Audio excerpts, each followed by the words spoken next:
ಈ ಸ್ಟೈಲು ಒಂಥರ ಚೆನ್ನಾಗಿದೆ ಅಲ್ಲ, ಈ ಕಾಲಿಗೊಂದು ಈ ಕಾಲಿಗೊಂದು.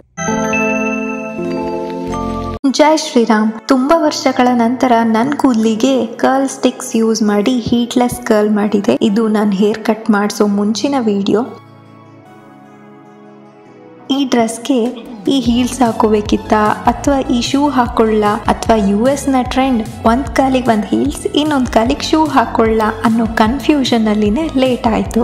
ಆಮೇಲೆ ಅಟ್ಲಾಂಟಾ ಟ್ರಾಫಿಕ್ ಅಲ್ಲಿನೇ ಸಿಗಾಕೊಂಡಿದ್ದು ಆಯ್ತು. ಫೈನಲಿ ಅಟ್ಲಾಂಟಾ ಅಕ್ವೇರಿಯಂ ರೀಚ್ ಆದ್ವಿ. ಆಕ್ಚುಲಿ ಇಲ್ಲಿಗೆ ನಾವು ಏನಕ್ಕೆ ಬಂದಿದ್ದು ಅಂದ್ರೆ ನನ್ನ ಹಸ್ಬೆಂಡ್ ಅವ್ರು ವರ್ಕ್ ಮಾಡ್ತಾ ಇರೋ ಕಂಪನಿ ಅವ್ರದ್ದು ಫ್ಯಾಮಿಲಿ ಪಾರ್ಟಿ ಇತ್ತು, ಅದಕ್ಕೆ ಬಂದಿದ್ದು. ಈ ಸತಿ ಪಾರ್ಟಿಗೆ ಮಕ್ಳುಗಳನ್ನ ಅಲೋ ಮಾಡಿದ್ರು. ಯೂಶಲಿ ಈ ತರ ಪಾರ್ಟಿಗಳಲ್ಲಿ ಮಕ್ಕಳಿಗೆ ಅಲೋ ಇರಲ್ಲ.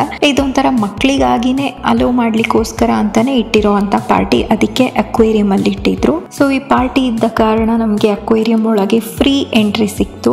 ಇನ್ನು ಫುಡ್ ವೆಜ್ ಆಪ್ಷನ್ಸ್ ಪರವಾಗಿಲ್ಲ, ಸ್ವಲ್ಪ ಆದ್ರೂ ಇತ್ತು. ಲಾಸ್ಟ್ ಟೈಮ್ ಏನೇನೂ ಇರಲಿಲ್ಲ ವೆಜ್ ಆಪ್ಷನ್.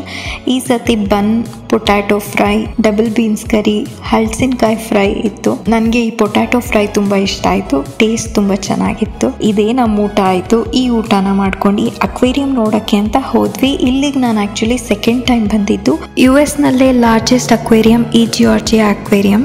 ಇಲ್ಲಿ dolphin show, sea lion show ಎಲ್ಲ ಇರುತ್ತೆ. ಅದ್ರ ಬಗ್ಗೆ ನಾನು ಸಪ್ರೇಟ್ ವಿಡಿಯೋ ಮಾಡ್ತೀನಿ. ಸೊ ಪಾರ್ಟಿ ಮುಗಿಸ್ಕೊಂಡು ನಮ್ಮ ಗೂಡಿನ ಕಡೆಗೆ ಹೊರಟ್ವಿ. ಜೈ ಶ್ರೀ ಕೃಷ್ಣ. ಶುಭರಾತ್ರಿ ಎಲ್ಲರಿಗೂ.